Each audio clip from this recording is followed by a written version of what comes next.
to me now, my coach, is that when I maxed out at 1.1 on my tempo and 100 butterfly, I was getting a certain distance on each stroke. And what we found was that in 2 kicks underwater, I could get the same distance as I could in 1 stroke on the surface of the water. But those 2 kicks only took me 0.9 seconds.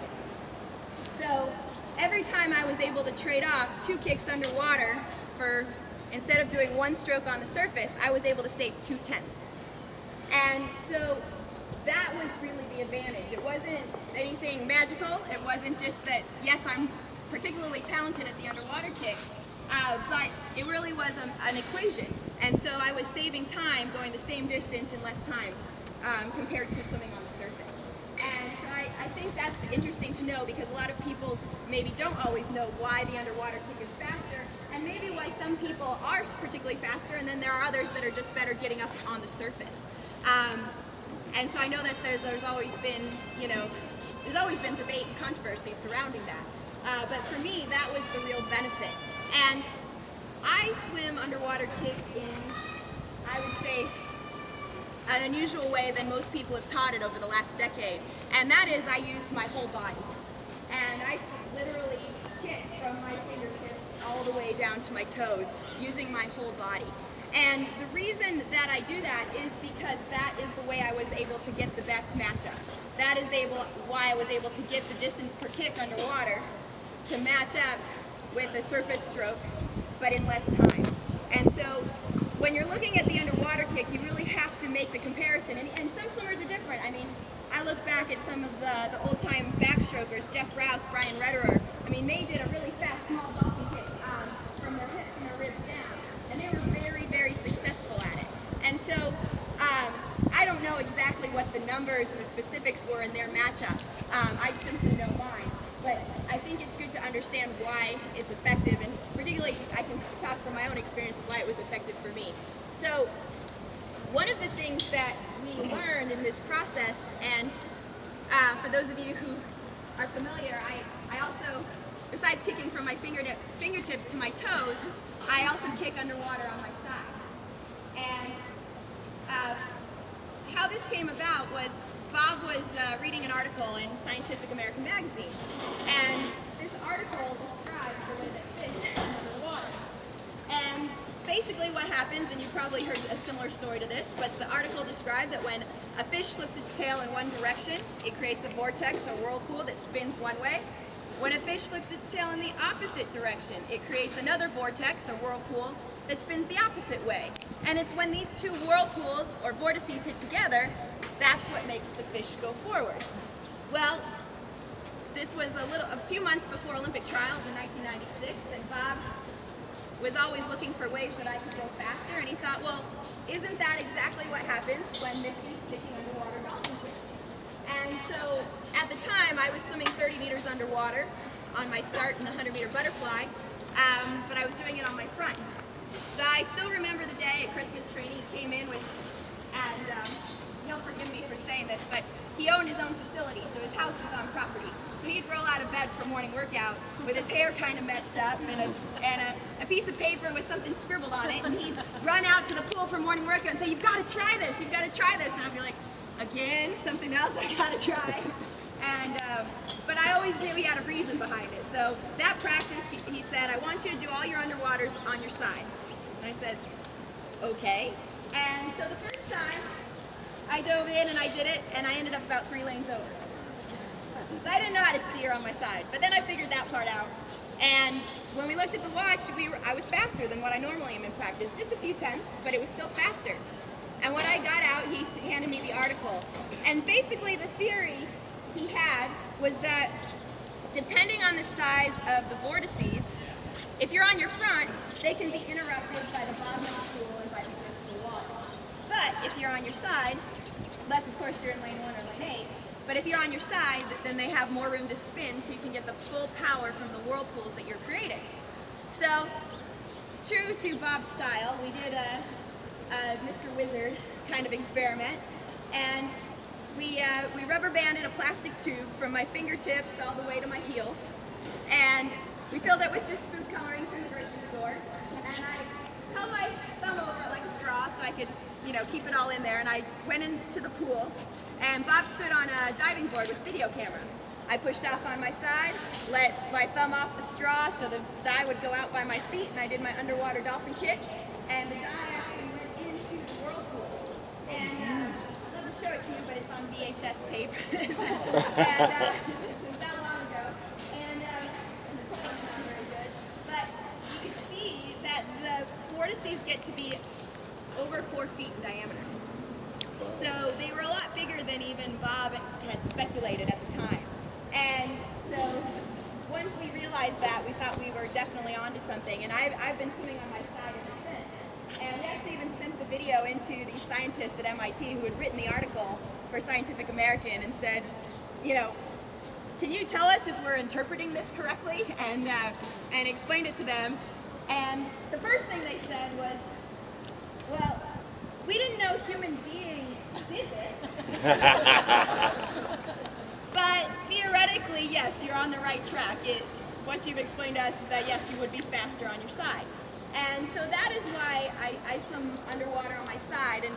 And so there's a lot more to that I'll explain. But I do want to get to the reason for this particular monofin. And it really has to do with those vortices, is being able to kick in both directions and spin the water both ways. And that's what I believe that this fin really helps to do in a way that all ages, all abilities of swimmers can do. I grew up swimming with the trainer monofin from Finis from the time I was about 12.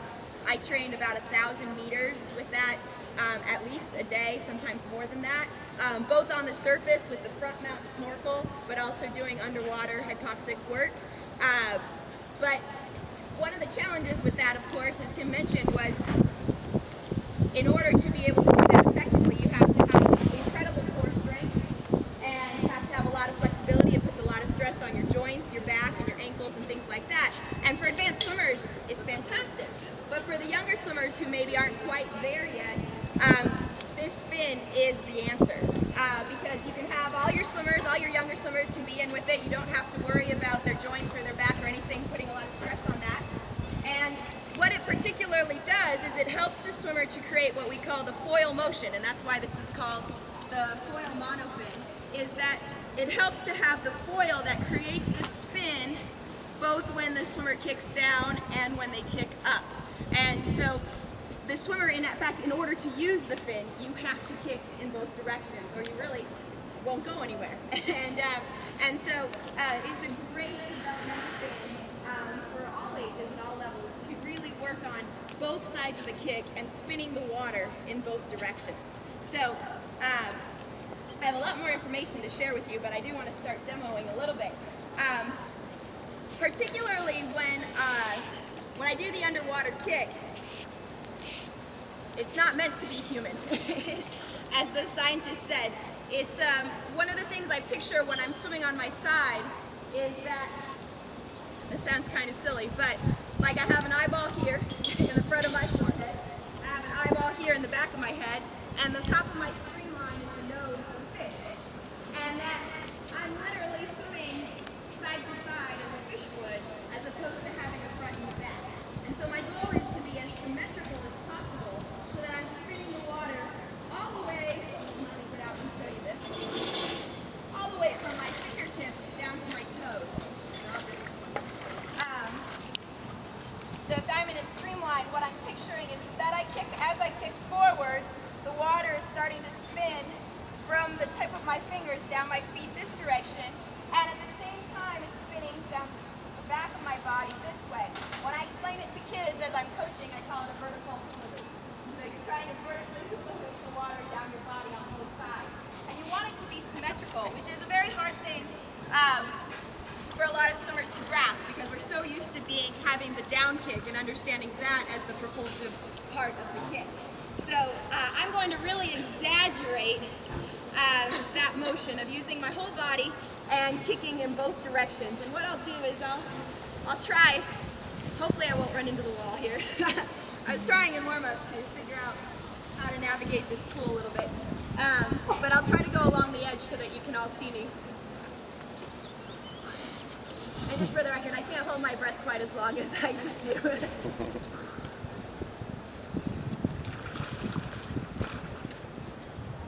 Precis, det var det som exakt så gjorde det då. Ja, precis. Ja, jag Exakt. Fast utan monoton, alltså med korta ben. A little stuff on the bottom.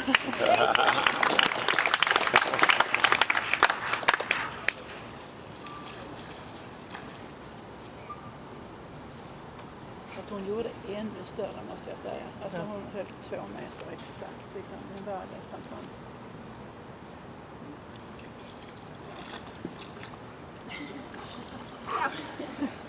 They asked me earlier if I wanted to do this in the endless pool, and I said no, I'm going to feel too much like I'm on display at SeaWorld.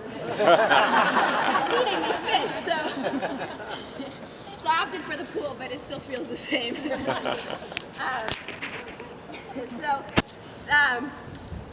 So one of the things that I think the fin really helps is to get the distance per kick. And it may be different. I realize it's different for different strokes and different sizes and shapes of swimmers. So sometimes, depending on the matchup, like I said, the relationship between your distance per underwater kick compared to your distance per stroke and your tempo on the surface, when you get the advantage. But I think one of the things that is hard for most people, and one of the main reasons that I've learned that people don't do the underwater kick, is because there is really a significant learning curve. It takes a while to get good at underwater kick, and you have to make a pretty big commitment to it at the beginning, when you know maybe you won't get the advantage at first, but as you get better at it, it will pay dividends later on. And so what I try to encourage the kids that I work with when I do clinics and with the kids that I coach is to make a commitment early on to learning to do this. And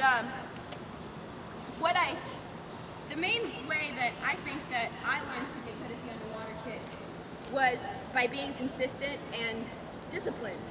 And when Bob and I picked a number of kicks that I was supposed to commit to, I had to do that number of kicks every single time. And when we first started, it was only like 5 kicks.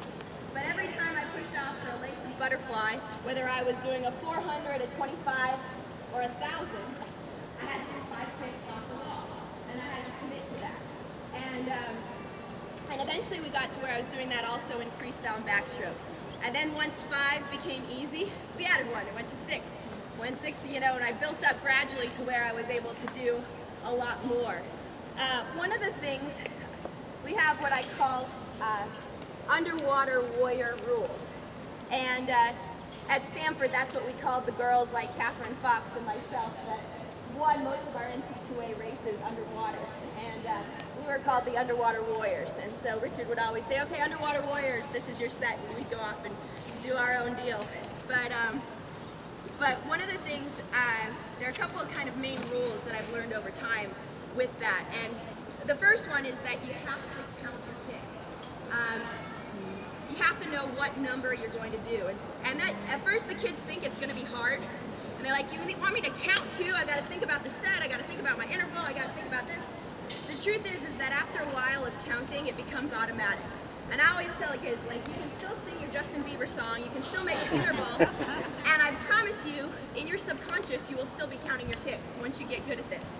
And so, getting the kids, just repeatedly asking them to, hey, how many kicks did you do? Or let's all commit to this number of kicks off every wall.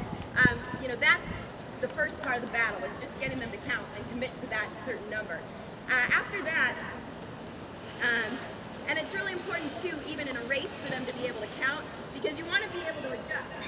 Sometimes you're doing too many, but how do you scale that back in some kind of quantifiable way if you don't know how many you're doing?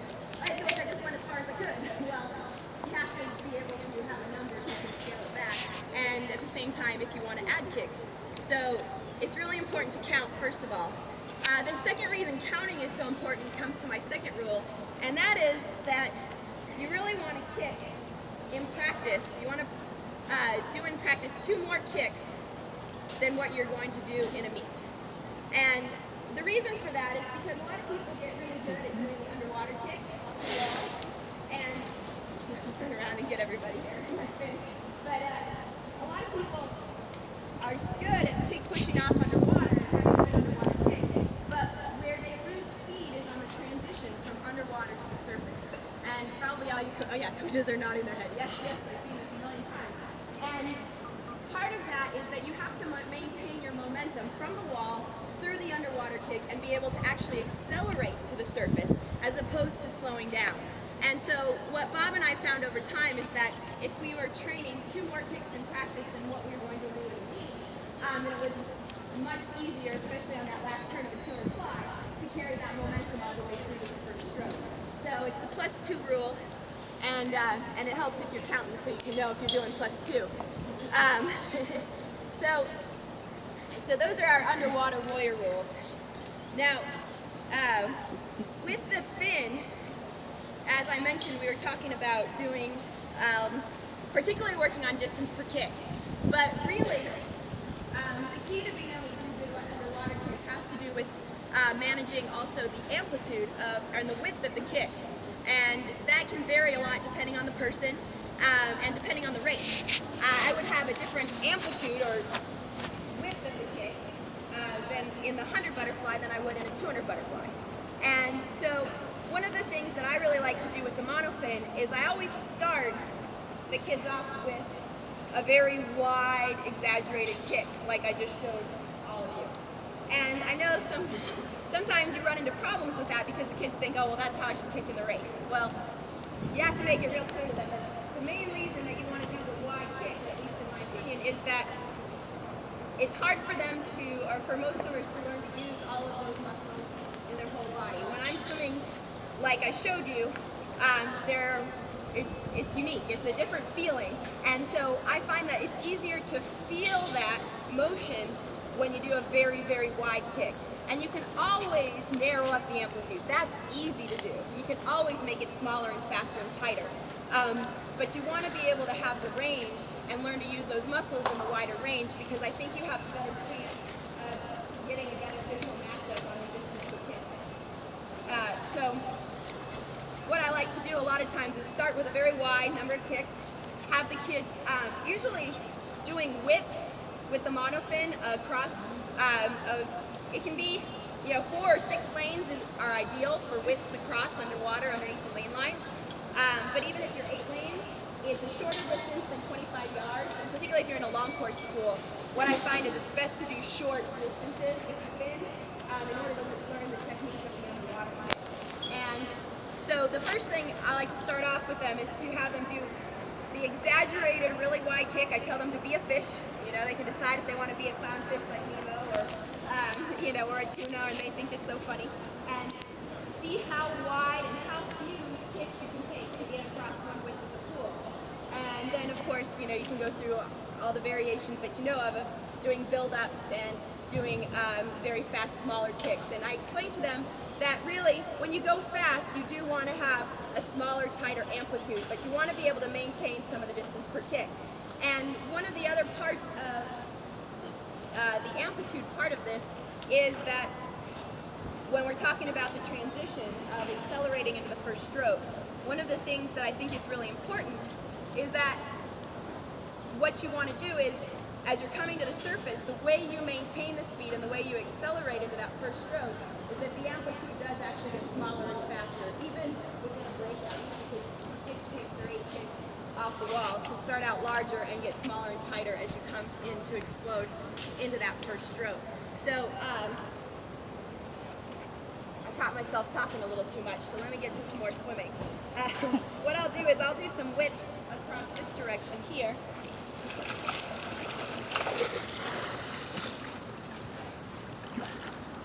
What I'm going to do is I'll do 3 whips here, and I'll start out with a really wide distance per kick again. Then I'll go to a build-up, and then the last one will be very small and fast. And what I try to do when I'm trying to get faster is that I think of my body a little bit like a sine wave, in that I'm still making a wave-like motion, But when I want to go faster, all I do is shrink the amplitude, and it's still a wave-like motion. There's just less energy going side to side and more energy going forward, but I'm still using my whole body.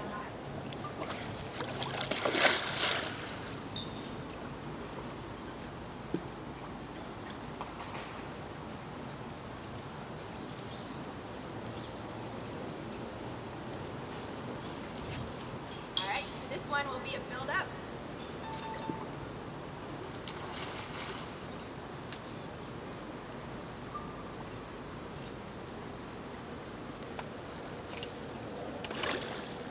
So I didn't know how long the pool was.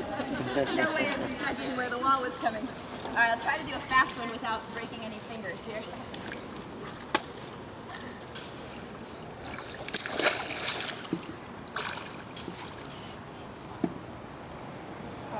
That's good. That's fast.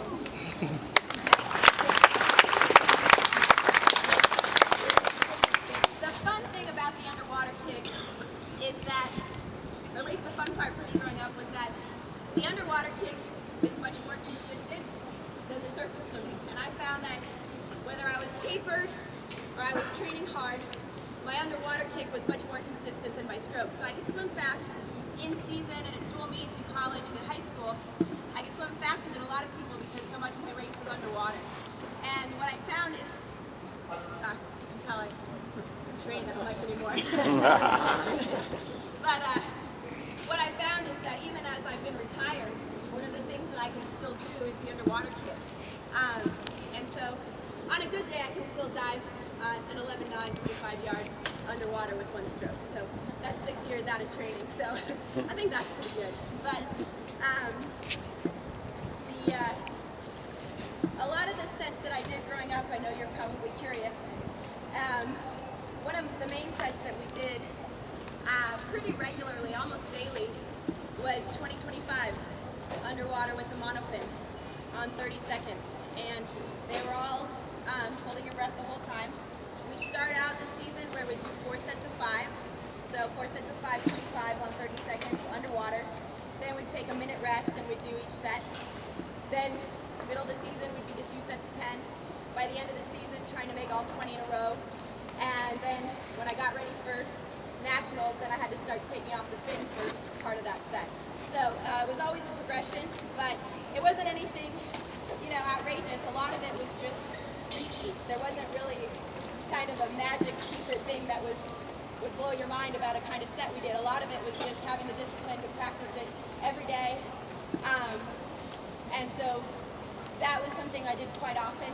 The other thing I did with the monofin quite often was with the front mount snorkel, simply swimming in a streamline on the surface of the water. I would do 1,000 yards or 1,000 meters, flip my turn with the snorkel, come off 15 meters, and do that continuously. We do that pretty regularly as well. And probably my favorite set, we call it fish flops. And the reason we call it fish flops is because we actually called what I did, we didn't call it dolphin kick, we called it fish kick. And I think by now you already know why. It's because instead of swimming on your front like a dolphin, I was always on my side like a fish. And so we do 20 50s on a minute, and they would be from a dive by every single one. And the first 25 was butterfly, but mainly the first 25 was all underwater. So it was a dive 25 underwater, accelerating into one good butterfly stroke, and then swimming the rest of the way easy. But 20 of those on a minute. So it can be pretty challenging to hop out and hold your breath for a whole 25 and then hop back out and do it again. We did that for warm-up for like at least 3 or 4 years when I was in high school every day. 20 50s fish flop, let's go. And so that was something that was part of my training, and I think it really helped mainly because another reason that kind of having the discipline of working on the underwater kick so much is so important is because a lot of it has to do with the little details. The way you enter the water on your dive, the angle that you come up for that first stroke, it's different than when you're just swimming and coming right up to the surface. And so if you've done the repeats in practice over and over and over and over again, you start to feel exactly the best way to do that. And it's something that you really can't teach. You can't explain it to someone how to have that just the right angle of entry and the angle of transition.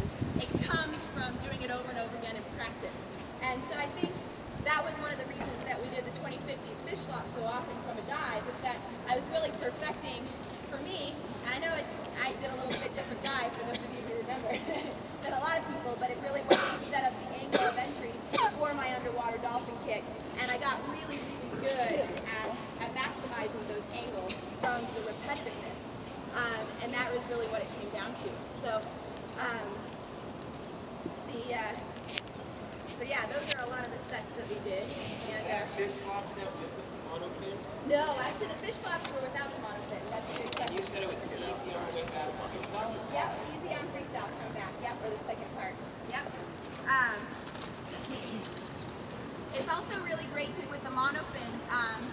I think kicking dolphin kick on your back in frontline position is excellent because you do work on the back kick or the up kick. That's so important, and you're also able to really push it without holding your breath necessarily. And what's great about this little fin is that you can also train butterfly stroke with it without losing the timing of your kick. It does slow your tempo down significantly, but compared to the other monofins, which you really couldn't swim butterfly stroke on the surface, you can definitely do that with this fin.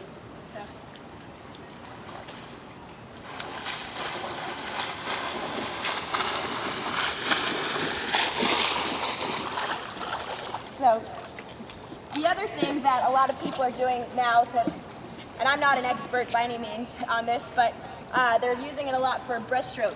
Breaststroke arms with dolphin kick, working on the body, the wave-like motion with the body for breaststroke. And I've done that with my swimmers now, and it does seem to have a lot of effect. But I'm by no means an expert on breaststroke. That's just what I've heard. I do want to make sure we have plenty of time for questions, and so fire away. Yes. What's that?